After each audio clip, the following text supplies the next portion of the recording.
થરાદ શહેરની APMC market વિસ્તારમાં આવેલી જીરાની ફેક્ટરીમાં અચાનક શોર્ટ સર્કિટના કારણે આગ લાગવાની ઘટના સામે આવી છે। સોમવારે સવારના અંદાજે 6 થી 6:30 વાગ્યાના અરસામાં નગરપાલિકા ફાયર બ્રિગેડને આગ લાગ્યાનો કોલ મળતા જ ફાયર બ્રિગેડના અધિકારી વિરમજી રાઠોડ તથા તેમની ટીમ તાત્કાલિક ઘટના સ્થળે પહોંચી હતી। ફાયર બ્રિગેડની ઝડપી કાર્યવાહીથી આગને કાબૂમાં લેવામાં આવી હતી। સાથે સાથે યુજીવીસીએલની 2 ગાડીઓ તથા સ્ટાફ પણ ઘટના સ્થળે પહોંચી લાઇટ બંધ કરાવવામાં આવતા આગ પર સંપૂર્ણ કાબૂ મેળવી લેવાયો હતો। સદનસીબે કોઈ જાનહાની થઈ નથી। ફેક્ટરીના માલિક સુરેશ મહેશ્વરીના જણાવ્યા મુજબ આ ગોડાઉન છેલ્લા 1 વર્ષથી બંધ હાલતમાં હતું, જેથી આગ લાગવાથી મોટું નુકસાન થયું છે। જો કે આશ્ચર્યજનક બાબત એ છે કે આ જ ફેક્ટરીની બાજુમાં આવેલા ગોડાઉનમાં 2 મહિના અગાઉ પણ આગ લાગવાની ઘટના બની હતી। બંધ હાલતમાં રહેલા ગોડાઉનમાં વારંવાર શોર્ટ સર્કિટથી આગ લાગવાની ઘટનાઓ અનેક પ્રશ્નો ઊભી કરી રહી છે।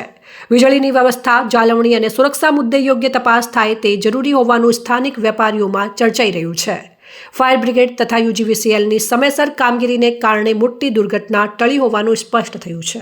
વાગ્યા આસપાસ અમને કોલ મળેલ કે જે એપીએમસી થરાદ ખાતે જે ચીરુકલીની ફેક્ટરી આવેલ છે તેમાં આગ લાગેલ છે અને અત્યારે આગ અંડર કંટ્રોલ છે ને કુલિંગ પ્રક્રિયા ચાલુ છે। મારા કમ્પ્લેન સેન્ટરમાં ફોન આવવાથી પાવર બંધ કરાયેલો અને જે જગ્યાએ આગ લાગી હતી તેઓ જઈ અને ફાયરની ગાડીઓ આવેલી હતી અને પાણી છોડતા ધુમાડા નીકળતા બરાબર, અને અમે કનેક્શન કાપી નાખ્યું છે હાલ, અને કયા કારણે આગ લાગી અંદર એ ખબર નથી લાગી છે એના વિશે શું કહેશો? સાહેબ આ તો બંધ પડી ફેક્ટરી 12 મહિનાથી 8-10-12 મહિનાથી ફેક્ટરી બંધ જ હતી આ બંધ ફેક્ટરીમાં શોર્ટ સર્કિટના કારણથી આગ લાગી છે।